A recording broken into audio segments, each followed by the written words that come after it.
This is Hidden Killers with Tony Brueski. Here now, Tony Brueski. Why was this assumption made that Bridge Guy is the killer? There is nothing in this video that makes me think Bridge Guy is the killer, other than he's just another guy. I'm sure there's plenty of people out there walking that day that walked by the girls. It was always presented as unequivocally, Bridge Guy is the killer. Why? Why did we jump to that? Why did anybody jump to that? I've always wondered that. It never really made a whole lot of sense to me. I thought, well, there must be more to the video. They said there's more that we haven't seen, so there must be something in this video that shows that there's more to it. There's not at all. And the video is edited. They literally moved the audio on this video, the way they presented it, to make it sound like he's chasing them down and saying down the hill. I mean, it's very crafty editing. I mean, this is the type of stuff you do when you're making a promo and you want people to get really excited about it and you just show little clips. That's what they did with this video. I don't even know how that was admissible in court when you edit it like that and you show it. I know they did show the full thing in actual court, but the way that this thing was presented and released to the public left and right was not that video. It's shocking. Yeah, it was really disappointing. And again, could Bridge Guy be the killer? Maybe. Yes. Anybody could be. Somebody else have been down that hill on the land of Ron Logan, by the way? Yeah. And called them over and committed this crime, or even not called them over. My biggest thing also was, it was always said that a gun was racked. I've listened to this over 50 times now, Tony. I can't hear the racking of a gun. No. And even if he did rack the gun, the bullet was found over by where they were massacred, where their bodies laid. They were massacred in one spot and then pulled over about, fairly close by where they were massacred, but still at a distance to hide them, I believe. And that's where this bullet, full on cartridge, was found. So it never made sense to me. Why did you rack it by the Monon High Bridge, where you would think a bullet would have gone out? But no, it went over by the girls. It's so wrong, everything that has been said about this video. That's my biggest takeaway. I want to know why. I mean, why did the girls want to go down the bridge or down the hill? Because clearly this guy is not encouraging them. He's just like, they were probably pointing because they seemed like kind of what they were doing. And you go, oh yeah, down the hill, which is what it sounds like, which is if you knew where the trails were, you would help somebody identify where that is. Why did they want to go down there? I guess that's my question. If it's not this guy's influence to go down there, maybe they're just exploring. Kids do that. I would do that. But it does lead to a couple of questions, mainly Keegan Kline questions, which, it just happens to be that letter that talks about his admissions in the Rishi Davis letters seems to be missing. Of course, the one where we talk about the guy who wanted to meet the girls that day they died, and he's a child predator, but there's nothing to see here. It makes me kind of wonder, like, was there something in that conversation or something communicated of, let's meet under the bridge? Maybe that's why they wanted to go down there, Absolutely. It is interesting. And the one thing I also thought was interesting, Tony, these girls are from this area. It's a very famous area if you live there. Everybody knows the Monon High Bridge. And I thought it was interesting that they were unfamiliar with where the trail went. It was almost like it was their first time that they had actually crossed that full trellis, which was never the understanding I had in the past. Yeah. I always thought that they were well versed with this area.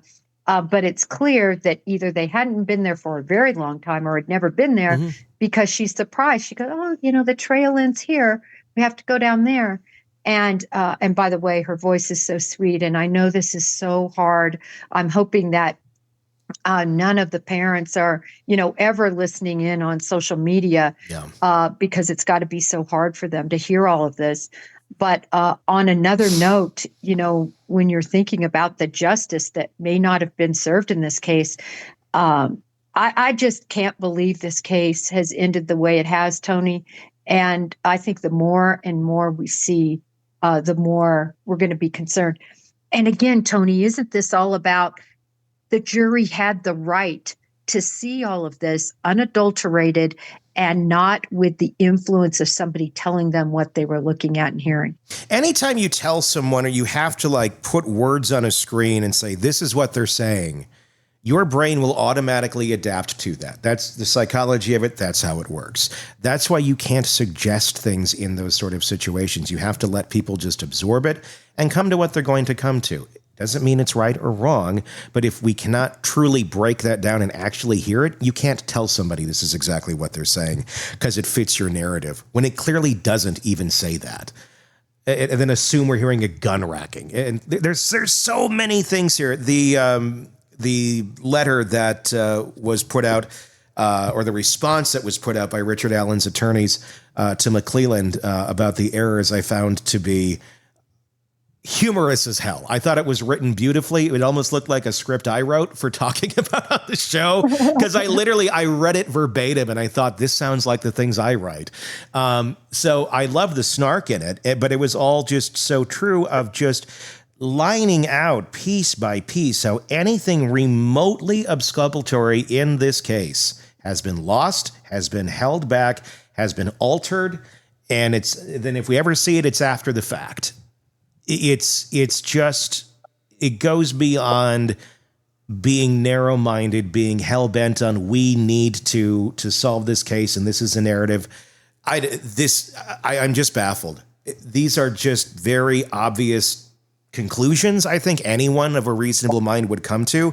How the prosecution of Richard Allen came to such egregiously different conclusions doesn't make any sense to me, other than there was a reason for coming to a different conclusion. And it's not that Richard Allen was guilty. Yeah, it's from A to Z. When I look back at when he was first taken into custody and those interviews of him, which I've compared and contrasted a lot to the kind of, just lost his mind, not even really able to communicate well at all in what we saw later in his writings compared to the beginning. Yeah. He was dogmatic. I have nothing to do with this. Go ahead, check everything out. What are you talking about? He acted, in my opinion, in that interview, his first interview, exactly how most people act when they are innocent. Yeah. They are so angry and they are very fine. Take everything. Yeah, I'll talk to you. I don't need a lawyer. You can go ahead and say this. It's not true. He said things along that line very early on. And boy, when you compare and contrast that to the supposed confessions later on, he just sounded like mush compared. It is so angering to see this video the way it is. And I can only imagine the other things that we're going to keep learning about here. If they ever come to light, if we ever get to them, if they even exist anymore, it will be fascinating. I know the families have been very much on the side of, we got the right guy, let's move on. And I get it. Like you want that. But I also wouldn't want to know that or have any inkling that the real person who killed my kids is still out there or has not been named or brought to justice, because maybe they're dead.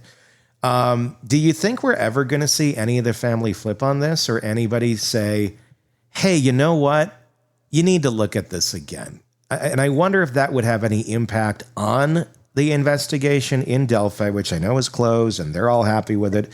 But if you actually had the family come back and saying, hey guys, I don't think you did this right. And I don't want, the death of my daughters to also be the catalyst that destroyed another person and another family and another father, when this really wasn't what seems to have happened. I just wonder if we'll ever get there, or if they can, if that would even be a good move.